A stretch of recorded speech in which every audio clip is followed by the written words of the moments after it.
구독 버튼도 꼭 누르시고 많은 분들과 공유해 주시면 대단히 고맙겠습니다. 지금 이 우한 폐렴 사태에 대응하는 김정은 정권의 위기감이 곳곳에서 묻어나고 있습니다. 자, 급기야 이 북한의 김정은이 정치국 회의를 갑자기 열고 난 직후 북한 국가보위성, 그러니까 북한의 비밀경찰이죠. 전 국가보위부죠. 국가보위성이 중국에 통지문을 보내다고 합니다. 이 상당히 항의성의 통지문이죠. 그러니까 중국에서 이제 우한 폐렴이 발생을 했는데 중국이 이 압록강 북중 국경을 철저하게 봉쇄를 하고 있지 않다. 북한은 철저하게 봉쇄를 하고 있는데 반해서 중국은 느슨하다. 자, 그렇게 해서 이 지역으로 만약에 중국인들이 들어오거나 가축이 내려와 가지고 전염병이 북한으로 퍼져서는 안 된다. 자, 그래서 국가보위성이 중국 그 국경지대를 방하고 있는 중국군에게 통보문을 보냈다고 합니다. 그러니까 항의성 통지문을 보냈다고 합니다. 그런데 이 항의성 통지문이 2월 29일자로 보내졌는데 그 내용이 굉장히 충격적입니다. 자, 만약에 중국인들이 이 북한 지역으로 넘어온다고 할 경우에 상황에 따라 불가피할 경우에는 총기 사용도 북한이 허용하겠다라고 이 중국에게 통보를 했다고 합니다. 자, 이것은 그만큼 김정은 정권이 이번 우한 폐렴 사태와 관련해서 커다란 위기감을 느끼고 있다 하는 걸 우리가 알 수 있는 것이죠. 자, 이 북한 국가보위성이 중국에 보낸 그 항의성 통보문은 데일리 NK가 특종 보도를 했습니다. 자, 그렇다고 한다면은 왜 지금 이런 사태가 벌어지고 있는지 제가 조금 더 자세하게 말씀을 드리겠습니다. 2월 28일 날 김정은이가 갑자기 노동당 정치국 학대 회의를 개최했습니다. 그래서 그 사진이 우리 언론에 공개가 됐죠. 거기에 한 40여 명이 회의장에 참석을 해가지고 거기서 김정은이가 그 다음날 조선중앙통신을 통해서 뭘 발표를 했느냐 하면은 지금 북한 내에 이 우한 폐렴이 급속히 세계적으로 전파되고 있기 때문에 이걸 막기 위한 초특급 방역 조치들을 취하고 이것을 엄격히 실시할 때 대한 문제들이 심도 있게 토의되었다. 그러니까 지금 이 28일 날 노동당 정치국 학대 회의가 열리고 거기에서 초특급 방역 조치를 취해야 된다. 자, 그 일환으로 가장 지금 북한에게 이 문제가 된다고 생각하는 북중 국경이죠. 그 압록강 국경이 1,500km 정도 됩니다. 굉장히 길죠. 그래서 거기를 초특급 방역에 대한 하나의 실무적인 조치의 일환으로 국가보위성이 중국에다가 이런 통지문을 보냈고 거기에 보게 되면은 총기 사용도 허용된다. 자, 만약에 이렇게 해가지고 중국과 북한 사이에 갈등이 벌어진다고 할 경우에는 이건 말이죠. 중국과 북한 사이의 국경 분쟁으로도 비화될 수 있겠다. 이것은 1969년 3월에 냉전 당시에 소련과 중국이 아무르강과 우수리강 그 국경선에서 총격을 벌여가지고 이 중소국경 분쟁이 일어났던 적이 있습니다. 자, 지금 이 국가보위성이 보낸 그 통보문 내용을 보게 된다고 한다면은 그럴 가능성도 배제할 수가 없겠다라고 하는 지금 생각이 듭니다. 자, 우선 이 데일리 NK가 이 특정 보도한 이 국가보위성이 중국에 보낸 통보문 그 요약을 제가 이렇게 좀 읽어드리겠습니다. 중국인이 우리 인민들과 접촉하지 못하게 해달라. 압록강 주변에서 모든 중국인이 활동하지 못하게 해달라. 압록강 기슭에서 오물과 동물 사체를 버리지 말도록 해달라. 압록강 주변과 연선이죠. 국경선에 우리를 향해 고함을 치거나 사진을 찍지 말게 해달라. 밀수와 더불어 비법 월경, 불법 월경을 돕는 행위를 통제해달라. 짐승 방목을 금지하고 만약 짐승이 우리 쪽으로 넘어오더라도 사람이 따라 넘어오지 않게 해달라. 우리 국경 경비대, 그러니까 북한이죠. 북한 국경 경비대는 중국이 이상하다 원칙에 불복하는 경우에 최대한 공정하게 처리할 것이다. 다만 상황에 따라 불가피한 경우 총기 사용도 허용할 것이다. 자, 북한은 이 같은 압록강 국경 지역에서 발생하는 현상에 대해 매우 유감으로 생각하고 중국 공안 당국과 군대의 엄격한 조사와 대책을 요구한다. 2020년 2월 29일. 여러분 어떻습니까? 내용이 상당히 이건 말이죠. 지금 김정은이가 이러한 우한 폐렴 사태와 관련해서 커다란 지금 위기감을 느끼고 있고 이것이 지금 전방위적으로 나타나고 있다. 그러니까 1월 22일 날 우한 폐렴 사태가 발생하자마자 북한의 베이징에 있는 영파이니오라고 하는 여행사가 문을 닫았죠. 1월 27일 날 단동에 있는 북한 영사관이 중국 관광객들을 위한 비자 발급을 중단하고 1월 28일 이 단동 세관도 완전히 폐쇄를 했습니다. 그러니까 지금 그것이 한 달 정도 지금 지난 것이죠. 자, 그런데 그 국경선이 너무나 여러분 크죠. 거기를 전부 다 그걸 군대를 동원해서 일일이 방어한다는 것은 불가능하죠. 그러니까 김정은이가 들어서 가지고 거기에다가 철책선을 더 치고 전자장비를 갖다 놓고 거기에 대해서 그걸 감시를 하고 있지만은 그건 그 국경선이 너무 길어서 방어하기가 쉽지 않은 것이죠. 자, 그래서 이렇게 본다고 한다면은 28일 날 지금 이 정치국 학대회의가 열리고 그리고 지금 국가보위성이 29일 날 지금 중국에다가 이런 아주 강경한 통지문을 보낸 것, 이런 걸 본다고 한다면은 북한 내부의 지금 사정이 굉장한 어떤 뭐라고 할까요? 우한 폐렴 관련해서 확진자라든지 사망자가 많이 났을 것이다. 이렇게 우리가 예상을 해볼 수가 있겠습니다. 자, 우선 지금 이 김정은이가 이 확대회의를 하고 그 다음에 29일 날 이걸 보내고 3월 1일 날 북한 노동신문이 어떻게 지금 이야기를 하고 있느냐 하면은 평안남도와 강원도에 각각 2,420명, 1,500명 등 3,900명의 의학적 감시 대상자, 그러니까 격리자죠. 들이 지금 있다. 그리고 2월 24일 날 조선중앙방송은 북중 접경인 평안북도입니다. 지금 그러니까 지금 이 통보문이 나가게 된 이유가 여기에 있는 것 같아요. 평안북도에 우한 코로나로 인한 3,000여 명의 의학적 감시 대상자가 있다라고 보도했습니다.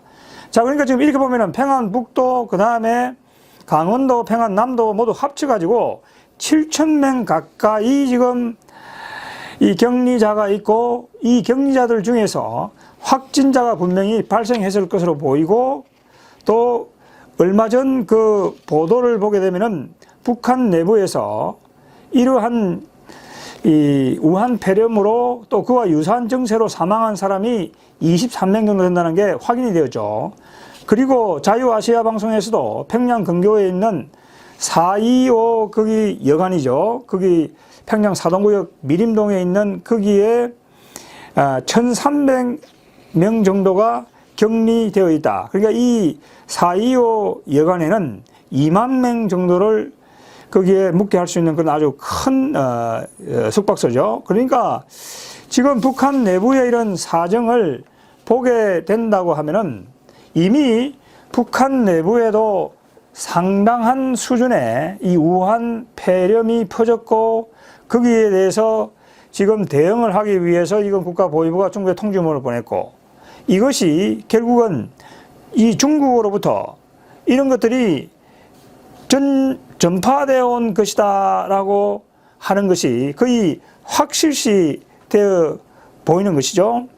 자, 그래서 지금 여기 데일리 NK의 지금 보도를 보게 되면은 결국은 이 북한은 이런 중국 사람들과의 이 북한 사람들의 접촉을 지금 굉장히 경계를 하고 있고 거기 보셨던 것처럼 동물이라든지 또 오물이라든지 이런 것들이 북한 지역으로 넘어와서 그것이 지금 또 우한 폐렴을 전염시키는 확산시키는 그런 요인이 되기 때문에 이제 이런 아주 강경한 조치를 이 북한이 중국에게 요구한 것으로 보입니다. 자, 그런데 지금 그 국경이 굉장히 너무 길어가지고 지금 이런 요구를 하지만은 중국 그 사람들이 지금까지 해왔던 그런 행태를 본다고 한다면은 이런 동물이라든지 동물이 이것저것 넘어오게 될 것이고, 그 다음에 습관적으로 중국인들이 거기서 오물을 버리게 될 것이고, 자, 이렇게 해가지고 만약에 이 북한이 그러한 월경을 하거나 이런 중국인에 대해 가지고 총격을 가한다. 자, 이렇게 된다고 할 경우에는 이 북한과 중국 사이에 엄청난 사태가 생겨날 수도 있겠다. 자, 그래서 이 데일리 NK 보도에 따르게 되면은 중국 측은 공동의 노력이 필요하다는 데는 공감을 표하면서도 총기 사용에 대해서는 절대 반대의 뜻을 통보했다라고 지금 이렇게 이야기를 하고 있습니다. 자, 그런데 지금 만약에 이 사태가 악화가 돼 가지고 중국과 북한 사이에 이 군사적인 갈등, 국경 분쟁으로 비화가 된다고 한다면은 이건 너무나 심각한 상황이 될 수가 있겠다. 그러니까 1969년 3월 2일부터 9월 11일까지 아무르강 그리고 유수리강 유역에 있는 그 지역에 영유권을 놓고 이 소련과 당시 중국이 국경 분쟁을 벌였습니다. 자, 그래가지고 처음에 그 두 군대가 그 우수리강 변에 있는 진바오 섬입니다. 진민섬에서 이 전투를 해가지고 소련군이 한 50명 정도 죽고 중공군이 한 그 당시에 100명 정도가 죽었습니다. 자, 그렇게 되니까 당시 소련은 병력을 65만 명을 그 국경선에 배치하고 그 다음에 중국은 병력 81만 명을 거기에 배치했습니다. 당시 소련의 수상 코시기는 중국에 대한 핵 공격도 불사하겠다라고 이렇게 했고 그 문화혁명 바로 끝자락이죠. 거기에 공포를 느낀 모택동이 마오쩌둥이 수도를 베이징에서 중경으로 옮겨야 되겠다라고 하는 그런 생각까지 했다고 하는 것이죠. 자, 그래서 당시 중국과 소련 사이의 이 국경 분쟁이라는 것은 지금 이 우한 폐렴 사태와 같은 그러한 이유 때문에 생긴 것은 아니었죠. 그러니까 1962년 쿠바 위기 사태 그리고 그 이전에 스탈린이 죽은 이후에 후르시초프가 나와가지고 스탈린을 비판하고 또 쿠바 위기 이후에 미국과 평화 공존 노선을 걷게 되죠. 그러니까 이제 마오쩌둥이 거기에 대해 가지고 그것은 수정주의다 이렇게 해가지고 비판을 함으로 해가지고 중소 간의 갈등이 본격화되던 것이죠. 그래서 완전히 인적 교류도 끊어지게 되고 그 이제 이 국경 분쟁이 벌어지니까 거기서 군대를 말이죠 엄청나게 서로 배치를 해가지고 갈등이 벌어지게 되었던 것이죠. 그러니까 사실 당시에 마오쩌둥은 굉장히 그 소련이 중국의 국내 정치에 개입하는 것을 두려워했습니다. 1968년에 여러분 잘 아시는 체코에서 자유운동이 일어났죠. 그걸 이제 프라이봄이라고 하는데 소련이 브레즈네프 독트린을 내세워가지고 그걸 아주 탱크를 보내가지고 그걸 진압을 했습니다. 그러니까 브레즈네프 독트린이라고 하는 것은 소련의 국가 이익에 반하는 위성국가, 이 중국이 됐든 북한이 됐든 그럴 경우에는 소련은 그 국가에 군사적으로 개입할 수 있는 권한을 갖는다라고 하는 것이 그 브레즈네프 독트린이고 바로 그것이 제한주권론입니다.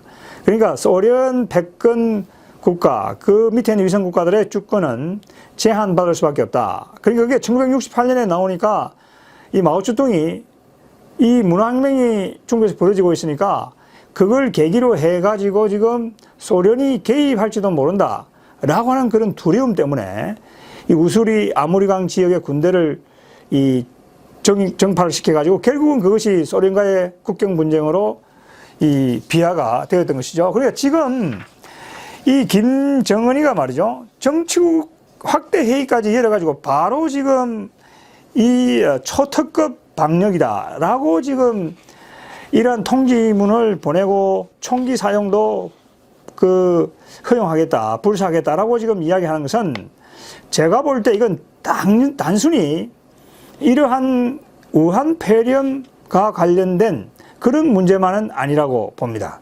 자, 지금 북한 내부에 경제 위기가 있죠. 그 다음에 우한 폐렴에 지금 또 위기가 있죠. 그리고 지금 북한에 달러가 완전히 부족해가지고 지금 그 경제적으로 엄청난 지금 문제가 발생할 수 있죠. 자, 그리고 장마당도 지금 완전히 마비가 됐습니다. 지금 한 달 지금 지나가지고 중국으로부터 물건이 들어오지 않는다는 얘기죠. 그리고 지금 이런 국가 보위부가 보낸 것처럼 완전히 이걸 말이죠. 이 김정은이 말대로 밀무역도 안 되고 중국으로부터 들어온 게 완전히 차단된다고 한다면은 북한 내부 주민들의 생활도 어려워지겠죠. 이러면 주민들의 반발도 커질 수밖에 없다는 것이죠. 자, 그래서 거기 지금 보는 것처럼 7,000명 가까이가 격리돼 있고 거기서 사망자가 나오기 시작한다. 또 그리고 이 민간과의 군의 접촉으로 인해 가지고 군에까지 이러한 우한 폐렴이 확산이 된다. 그러다면 군의 희생이 생기게 된다고 할 경우에는 얼마 전에 제가 소개를 해드렸던 것처럼 존 에버라드 전 평양 주재 영국 대사가 최근에 이 중국 중앙일보에서 이야기했던 것처럼 만약에 군인들이 앓거나 사망하면 군사력도 약화되겠지만 무엇보다 군인들의 분노를 사게 되고 이는 북한 정권에 심각한 위협이 될 것이다. 그러니까 우한 폐렴 사태라고 하는 것은 북한 내부의 어떤 그런 큰 반발을 불러올 것이고 그건 김정은 정권에 대한 도전이 될 것이고 그렇게 되면은 북한 내부가 큰 혼란에 빠질 수가 있죠. 그러니까 지금 제가 보기에는 김정은이가 정치국 확대를 열어가지고 우한 폐렴을 지금 빌미로 해가지고 이 북중 국경을 더욱더 군사적으로 차단시킴으로 해서 북한 내부에 유사 상황이 생길 때 중국의 군사적인 개입을 지금 차단하려고 하는 그런 지금 하나의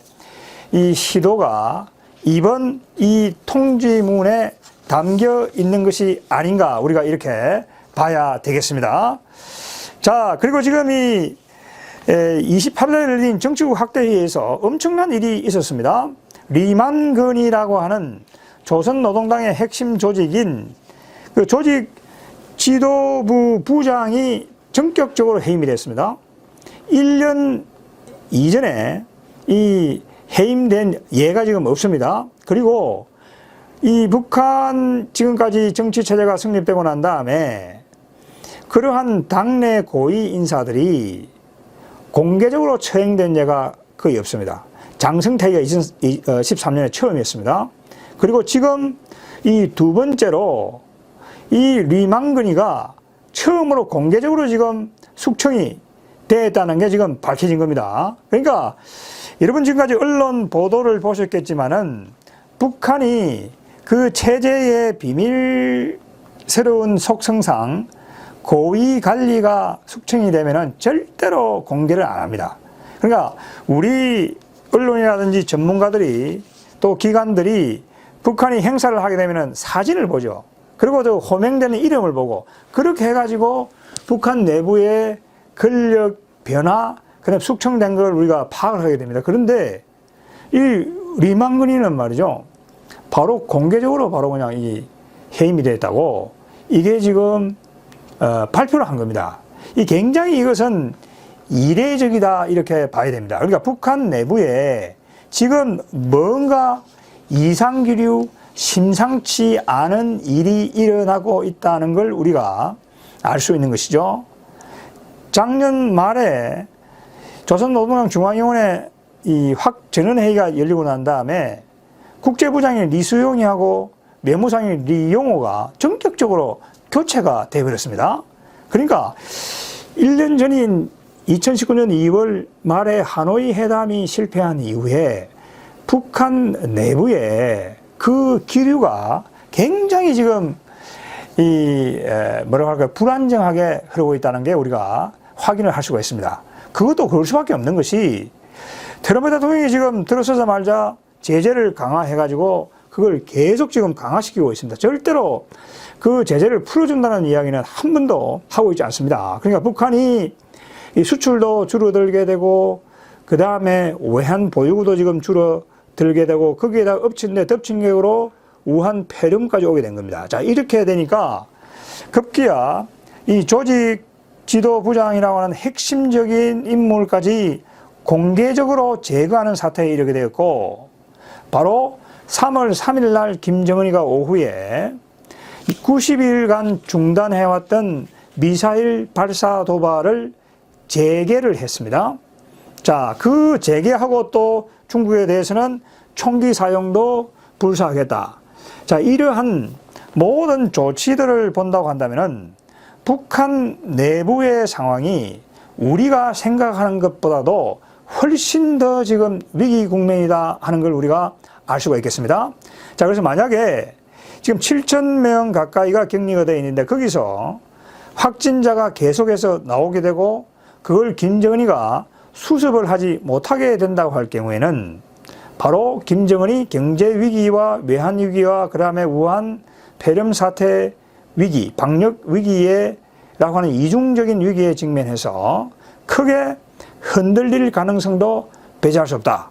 자, 그래서 이번 국가보위성이 중국에 보낸 그 통지문이라는 것은 바로 김정은 정권의 그런 불안정성을 그대로 보여주고 있다 하는 것을 우리가 네이버의 이해진과 소프트뱅크 비전펀드의 손정희 회장, 두 한국인과 한국 출신 기업가들이 일본 시장은 물론이고 아시아를 넘어선 글로벌 AI의 혁명을 만들어내는 시작을 만들 것으로 보입니다. 그것은 어떤 모습일까요?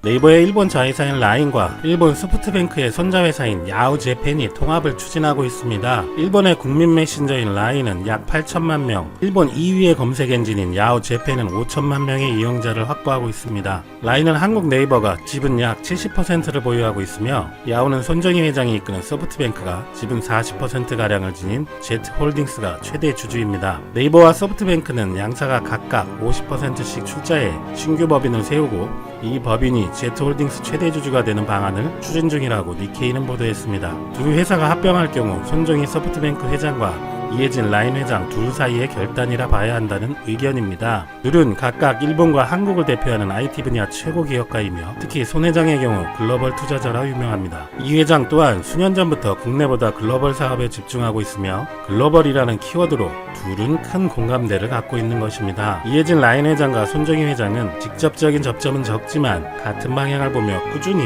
자국의 정보기술 분야를 이끌어왔습니다. 이 회장은 1992년 삼성 SDS에 입사한 지 7년 만에 1999년 네이버를 창업하고 2002년 지식인 서비스로 다음을 제치고 포털업계 1위에 안착, 전 세계적으로 구글 검색의 침공을 이겨낸 대표적 사례로 평가받고 있습니다. 손 회장은 네이버 창업보다 4년 앞선 1995년 설립 1년도 안 된 미국 검색 엔진 야후의 최대 주주가 됐는데 당시 야후 직원은 15명에 불과했고 매출은 200만 달러, 적자 100만 달러였습니다. 이후 모두 잘 알다시피 네이버는 일본과 동남아를 아우르는 메신저 라인을 만들었고 손 회장은 마인의 알리바바에 2천만 달러를 투자해서 이는 15년 만에 1만 메인 수백억 달러의 가치가 되었고 100조 원 규모 자금을 전 세계 스타트업에 투자하는 비전펀드도 운영하고 있지요. 이 두 사람이 사업에서 경쟁관계로 만나게 된 것은 일본의 간편결제 시장입니다. 2011년 출시 이후 일본의 국민 메신저로 등극한 라인은 2014년 QR코드 기반 간편결제 서비스 라인페이를 출시했습니다. 경제 규모, 기술 수준 대비 현금 사용 비중이 지나치게 높은 일본에서도 필연적으로 온라인 결제가 늘어날 것이라고 내다봤고 마침 일본 정부가 현금 없는 사회를 강조하면서 가파른 성장이 가능했습니다. 손 회장은 다소 늦게 페이 전쟁에 참전했지만 무서운 속도로 추격하고 있는데 지난해 10월 소프트뱅크와 야오재팬이 합작한 페이페이를 내놓고 25만엔 이하 결제 시 20%를 돌려주는 공격적인 영업을 펼쳤습니다. 총 환급액 100억에는 11만에 전부 동났지만 그 기간 동안 페이페이 이용자 수는 단숨에 400만 명으로 늘었습니다. 하지만 최근 소프트뱅크의 입장을 보면 비전펀드는 대규모 자금이 투입된 위워크, 우버, 디디 추싱 등이 이렇다 할 실적을 내기는커녕 각종 악재에 시달리며 소프트뱅크는 올해 3분기 순손실 7조 4천억 원을 기록했습니다. 이렇게 출혈이 많다 보니 거인 소프트뱅크도 라인과 모바일 시장을 두고 치열한 경쟁을 벌여야 하는 것이 버거워지기 시작합니다. 네이버 입장에서도 소프트뱅크의 페이페이와 간편결제 시장을 놓고 현금 살포 수준의 혈투를 벌이고 있는데 마케팅 비용으로 인한 출혈도 엄청나게 커지고 있습니다. 이러한 두 회사의 합병은 일본 모바일 검색 시장과 메신저 앱의 최강자가 통합해 일본판 위챗 또는 구글 같은 슈퍼앱을 등장시키기 위한 밑그림으로 보입니다. 두 회사가 합치면 현재 1위인 소프트뱅크의 페이페이와 2위인 라인페이가 한 식구가 되어 간편 결제 시작도 간단히 장악할 것으로 예상됩니다. 더불어 온라인 패션 리테일 업체 조조타운을 인수한 소프트뱅크와 한국 온라인 쇼핑의 강자인 네이버의 노하우가 결합해 온라인 쇼핑 시장 장악도 가능하리라 봅니다. 이렇게 야후재팬과 라인이 통합되면 글로벌 IT 공룡과 대적할 만한 약 1억 명의 규모의 경제가 만들어질 것이라는 확실해 보이는 전망에 합병 소식이 나온 다음날 미국 뉴욕 증시에서 라인 주가는 26.6% 급등했고 한국의 네이버 역시 13.9%, 제트홀딩스 역시 16% 급등했습니다. 하지만 손정희 이회진 회장의 생각이 이것이 끝은 아닐 겁니다. 이 결합은 어떻게 보면 불가피한 선택이라고 할 수도 있는데 최근 IT 시장의 글로벌 판도는 가파로 불리는 구글, 애플, 페이스북, 아마존 같은 기업들이 세계적으로 주도하고 있고 최근에는 중국 기업들이 급성장하고 있습니다. 일각에서는 미국과 중국의 무역 갈등은 첨단 IT 시장의 패권 싸움이 전방위로 확대된 것이라고 보는 시각도 있는 가운데 한국과 일본은 그 와중에서 생존의 길을 찾아야 하는 상황에 처해 있다는 것입니다. 이혜진 회장은 미국과 중국 기업에 가공할 만한 공세에 대한 두려움을 표하곤 했었는데 앞으로 싸워야 할 적은 구글, 알리바바와 같은 기업들인데 국내 시장은 제한돼 있고 길은 해외뿐인데 싸워 이기기가 쉽지 않기 때문이겠죠.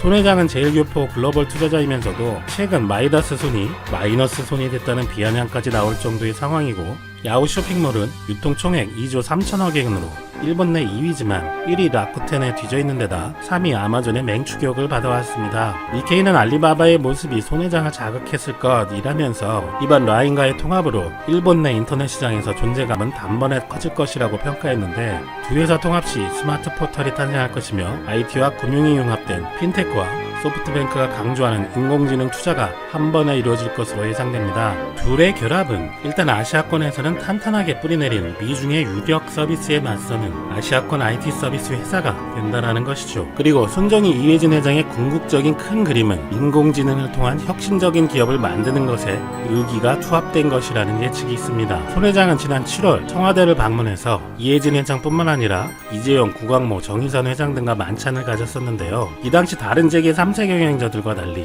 자기 힘으로 직접 기업을 일으킨 창업자라는 점에서 손 회장과 이 회장은 공감대를 나눈 것으로 알려졌으며 이때부터 이미 양측이 손을 잡는 청사진이 그려졌다는 이야기도 있었는데 그렇다면 그 교감의 핵심 분야는 인공지능이라고 볼 수 있다는 것입니다. 손 회장은 당시 문재인 대통령에게 앞으로 한국이 집중해야 할 것은 첫째도 AI, 둘째도 AI, 셋째도 AI라며 AI는 인류 역사상 최대 수준의 혁명을 불러올 것이라고 말했다고 합니다. 양사의 합병이 성공적으로 안착한다면 조금 더 먼 미래의 이야기일 수도 있겠지만 새로 접목할 사업에 대한 추측도 나오고 있습니다. 그것은 바로 AI 분야에서 손 회장과 이 회장이 공통적으로 집중하고 있는 분야인 자율주행입니다. 손 회장은 사실상 우버를 중심으로 하는 세계 차량 공유 시장의 지배자로 2017년 우버에 92억 달러를 투자해서 최대 주주가 된 것을 시작으로 중국, 인도, 동남아권에서 시장 점유율 1위를 달리는 차량 공유 업체들에 356억 달러라는 막대한 돈을 투자하여 이들 기업들의 최대 주주가 되었습니다. 사실상 대부분의 차량 공유 기업들에서 최대 주주 또는 2대 주주가 된 손 회장은 최근 이들 업체들의 해외 사업 진출에 영향력을 행사해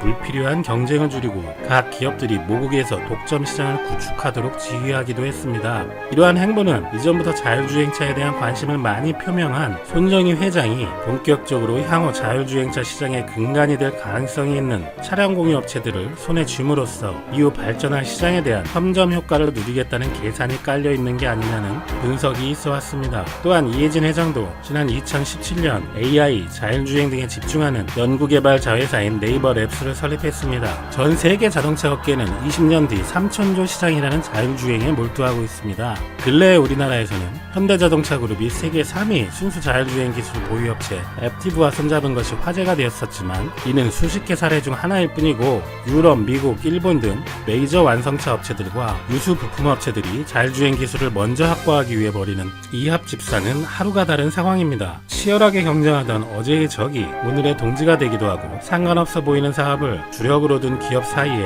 연합이 이루어지기도 합니다. 그러다 보니 핵심 기술을 가진 정보기술 기업들의 몸값은 천정부지입니다. 세계 2위 업체 크루즈는 2016년 기업 가치가 6억 달러에서 작년 5월 소프트뱅크가 투자에 참여하면서 몸값이 93억 달러, 올해는 190억 달러가 치솟았습니다. 3년 사이 30배가 넘는 기업 가치로 평가받는 상황입니다. 소프트뱅크는 도요타와 합작 투자를 통해 자율주행차 플랫폼 개발 업체인 모네를 세웠고, 크루즈 같은 자율주행 기술 업체는 물론 우버, 리프트 등 모빌리티 서비스 업체에도 광범하게 투자를 하고 있는 상황입니다. 한편 이해진 회장의 네이버랩스 유럽은 미국 기업 제록스로부터 인수한 AI 연구소로 레벨 4 수준의 자율주행을 연구하고 있습니다. 현재 26개국 100여 명의 전문가가 AI에 기반한 자율주행과 로보틱스 등 최첨단 미래 기술을 연구하고 있는데, 프랑스 최대 AI 연구소이며 유럽 전체로도 손에 꼽히는 규모입니다. 이렇게 아시아와 유럽을 잇는 글로벌 AI 연구벨트 조성을 실행하고 있는 이해진 회장과 손정희 회장은 모두 인공지능과 자율주행에 대한 목표가 있는 상황인 가운데 라인과 야오제펜의 합병이라는 큰 이슈가 발생했고, 글로벌 IT 공룡들에 맞서기 위해서 추가적인 AI에 대한 투자도 예상되고 있습니다. 합병 이후 탄생할 서비스로 하나의 앱으로 모든 서비스를 이용할 수 있다는 슈퍼앱이 탄생할 것입니다. 그 플랫폼의 미래에 자율주행이나 어떤 혁신이 더 당길지 기대가 됩니다. 한편 손정희 회장은 일본으로 귀화한 일본인이라고 할 수 있지만 일본에서 한국인임을 숨기기 위해 사용했던 성인 야스모토를 다시 손으로 바꿨고, 일본에서 외국인으로 사업을 하기에 여러 애로사항이 많아서 결국 1990년 33세에 일본으로 귀화했는데, 당시 일본에는 손씨가 없다는 이유로 귀화를 받아주지 않자 일본인 아내의 성을 손씨로 바꾸는 편법을 써서 손씨성을 지키며 귀화했다고 합니다. 그리고 1998년 IMF로 나라가 어려울 때 손 회장이 한국의 문제를 건의할 것이 있다고 요청해서 친구인 빌 게이츠와 김대중 대통령을 만나고 컴퓨터 교육을 강조하고 나라의 위기를 극복하기 위해서는 첫째도 둘째도 셋째도 브로드밴드, 즉 초고속 인터넷을 깔아야 한다고 하니라는 유명합니다. 물론 한국은 이미 1994년 초고속 정보통신망 기본계획을 수립했었고 1995년 종합계획을 발표했었지만, 한국을 생각하는 마음과 손 회장의 입장에서 사심없는 조언이 김대중 대통령 시절 IT 정책에 영향을 끼쳤음을 소개하는 에피소드로 이해할 수 있겠습니다. 어쨌든 우리나라는 이후 세계 최고의 인터넷 강국이 되었습니다. 그리고 21년 만이 지난 7월 문재인 대통령을 만나서는 첫째도 둘째도 셋째도 인공지능이라며 AI는 인류 역사상 최대 수준의 혁명을 불러올 것이라고 말한 것도 묘한 느낌으로 다가옵니다. 라인과 야오제펜 합병의 결단은 현재 관점에서 사업적으로는 글로벌 구도 속에서 불가피한 것으로도 보이지만 또한 미래지향적으로 보입니다. 한국인인 이해진 회장과 한국인이었던 손정희 회장, 그리고 그들이 이끄는 한일 두 나라 기업의 운명적 결단으로 미국과 중국의 IT 공룡들에 대항해서 일본 내에서 뿐만 아니라 아시아와 세계에 큰 영향을 끼칠 새로운 혁신을 만들어 가려 하고 있습니다. 이러한 모습이 한일 관계에서 어떤 모습으로 비춰질지, 과거를 인정하고 사과하지 못해 최악의 한일 관계를 만든 아베 총리와 일본인들에게는 어떻게 느껴질지도 궁금한 대목입니다. 지금 보시는 이 비행기는 보잉 747-400 모델로 세계 1위 항공기 제작회사인 미국의 보잉이 1985년 10월에 개발하기 시작하여 서울 88 올림픽이 열리던 해인 1988년에 처음으로 하늘을 날기 시작하였습니다. 이후 보잉의 너무나 강력한 유럽의 항공기 제작회사인 에어버스의 A380 모델이 세상에 공개되기 전까지는 보잉 747-400이 세계에서 가장 큰 민간 항공기 라는 타이틀과 함께 인기가 매우 높았습니다. 일본도 1992년부터 이 모델을 일본 정부의 전용기로 사용해 왔는데요. 2018년에 열린 평창 올림픽 때도 강원도 양양국제공항에 아베 총리가 보잉 747-400 모델의 전용기를 타고 왔던 것을 확인할 수 있습니다. 비행기 전문 매체죠. aircraftcompare.com에 따르면 보잉 747-400 모델 한 대의 가격은 260 밀리언 달러, 하나로 3천억 원이 조금 넘습니다. 그런데 일본이 최근 이 항공기를 매각하고 새로운 전용기를 구입하였는데 매각 가격이 70억 원. 아무리 30년 된 노후 비행기라 해도 너무 싸게 팔았죠. 결국 이 비행기는 정비를 거쳐 미국의 항공기 매매 사이트에 4배가 넘는 가격, 거의 5배에 육박하는 325억 원의 매물로 나왔습니다. 일본의 아베 내각이 돈이 남아 돌아서 이러한 돈뿌리기 행위를 하는 것이 절대 아닙니다. 문제는 정보력이죠. 아베 내각에서 일하는 사람 중 단 한 명이라도 부품을 교체한 후에 팔면 훨씬 더 비싼 값을 받을 수 있다 라는 이 단순한 정보를 알고 있었다면 절대로 300억 원 이상에 나오는 매물을 70억 원이라는 헐값에 넘기는 돈을 뿌리는 결정은 절대 없었을 겁니다. 자, 여기서 문제 하나 드릴게요. 아베 내각의 정보력은 왜 이렇게 이해할 수 없을 정도로 낮을까요? IQ에 문제가 있을 것이라 생각하시는 분들도 계실 겁니다. 자, 그런데 여기 글로벌 통계 전문 미디어 월드 다타 인포에 따르면 한국인들의 평균 IQ는 106, 싱가포르, 홍콩, 대만에 이어 세계 4위이고 일본은 105입니다. 한국인 평균보다 1이 낮지만 여전히 세계 5위로 IQ에는 문제가 없어 보입니다. 아베 내각의 정보력이 부족한 진짜 이유는 호사카 유지 교수가 정확하게 설명해 주었습니다. 아베 내각이 공무원 조직을 장악했고 극우적 정치 성향에 반대하는 이들은 모두 좌천시켰다. 즉 호사카 유지 교수에 따르면 아베 총리가 자신의 내각 사람들을 뽑을 때 자신이 듣고 싶어하는 말만 하는 이들만 고르고 마음에 들지 않으면 지방으로 보내버린다거나 하는 방식으로 입을 막아버린다는 것이죠. 게다가 자민당 소속 일본 정치인들 중에서도 자신의 출세길을 포기하고 어차피 듣지도 않을 아베 내각에 계속해서 경고의 메시지를 날릴 만큼 용기 있는 자가 없는 것도 문제이고, 일본의 국회의원 구성을 보시면 자민당이 압도적이고 야당들의 의석수는 너무나도 초라합니다. 제 아무리 아베 쓴소리를 해도 아베가 가볍게 무시해버릴 수 있는 상황인 것이죠.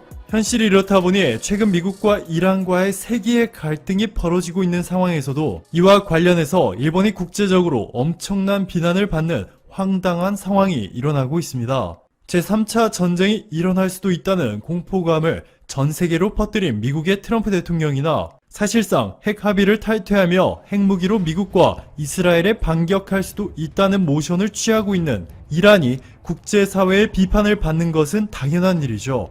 그런데 일본이 미국이나 이란 못지않게 전 세계로부터 엄청난 비난을 받고 있는데 지금 바로 그 통쾌한 이유를 설명해 드릴게요. 여기 보시면 이란 밑에 있는 이 상당히 중요해 보이는 자리가 바로 호르무즈 해협이라는 곳입니다. 중동 국가들이 기름을 실어 나르는 아주 중요한 해협인데요. 사실상 이란군이 통제하고 있다고 봐도 될 정도로 이란의 영향력이 상당한 자리였습니다. 자, 그런데 지난해 5월부터 6월 사이에 2달 만에 4척의 배가 같은 자리에서 피격을 당했는데 지금 보시는 좌표가 영국 해사무역기구가 당시 피격당한 유조선의 좌표를 공개한 자료입니다. 피격당한 배 중 한 척은 일본의 고쿠카 산업이 운영 중인 선박이었고 또 다른 배는 미국으로 원유를 운반하고 있던 사우디의 유조선이었습니다. 미국은 결국 피격 사건의 배후로 이란을 지목했고 호르무즈 해협 공동 방위라는 이름으로 미군을 이미 보냈고요. 일본과 한국에도 파병을 요청하였습니다. 자, 그런데 여기서 일본의 수상한 움직임이 시작되었습니다. 일본은 마치 기다렸다는 듯이 파병을 검토 중이라고 밝힌 뒤 2개월 만에 일본 자위대의 파병을 결정하였죠. 일본의 아사히 신문은 아베 정권이 일본의 국회와 논의도 하지 않고 결정했다 라며 파병의 명분과 목적조차도 제대로 논의하지 않았다 강력히 비판하였습니다. 일본은 미군이 주도하고 있는 호르무즈 호위 연합체에 자위대를 보낸 것이 아니고요. 독자적으로 무기를 사용하지 않는 조사 목적을 위해 파견하였다 설명하였는데 일본이 미군의 파병 요구를 받아들이지 않고 왜 단독으로 자위대를 보냈는지 일본이 숨기고 있는 충격적인 이유를 호사카 유지 교수가 정확히 짚어주었습니다. 호사카 유지 교수는 미래한국과의 인터뷰에서 일본은 미국의 파병 요구에 거절한 것이 아니다. 현재 일본의 자위대법으로는 파병을 못하는데 거절은 형식적인 것이고 독자적으로 보냈다 해도 미군 연합에 보낸 것과 마찬가지다. 일본이 2016년 통과시킨 법안이 집단 자위권이다. 미국이 이란 측으로부터 공격을 받게 되면 일본이 집단 자위권을 행사하여 이란을 공격할 수 있다. 아베가 이걸 노린 거다. 12월 21일과 22일 아사히 신문이 실시한 조사에 따르면 일본 국민 37%가 아베 내각의 파병 결정에 찬성, 이보다 7%나 더 많은 44%가 반대한 것으로 전해졌습니다. 신화통신도 최근 보도를 통해 언론의 여론조사 결과 대다수의 일본 국민이 파병에 반대하고 있고 지난해 말 수백 명의 시민과 야당 의원들로 구성된 파병 반대 시위가 있었다 라고 전하며 아베 총리가 평화헌법 개정을 시도하려는 부분도 함께 언급하였습니다. 자, 그런데 일본이 펼치고 있는 이란과의 외교도 마치 한국과의 외교전과 비슷한 흐름을 보이고 있습니다. 한국보다는 오히려 일본 기업들에 엄청난 타격을 주었던 반도체 수출 규제, 아베 내각이 일본 기업들을 셀프로 공격한 꼴이 되었는데요. 이번에 아베 내각이 섣부르게 파병을 결정해버리면서 일본이 지금까지 쌓아온 이란과의 관계도 완전히 망쳐버릴 위기에 놓였습니다. 여러분들도 아시다시피 일본도 한국처럼 에너지 자원의 대부분을 수입에 의존하고 있습니다. 보시는 것처럼 해마다 일본이 이렇게 가장 많이 수입하고 있는 품목이 바로 석유인 것을 확인할 수 있는데요. 2011년 일본의 후쿠시마 원전 사고가 발생한 이후에는 더욱더 중동 석유에 대한 의존도가 심각하게 높아지고 있습니다. 이를 위해 아베 총리가 지난해부터 이란에 상당한 공을 들여왔는데 지난해 호르무즈 해협에서 일본의 유조선이 피격당했을 당시에도 아베 총리는 피격 배후 국가로 알려진 이란을 방문 중인 것으로 알려져 충격에 빠졌었죠.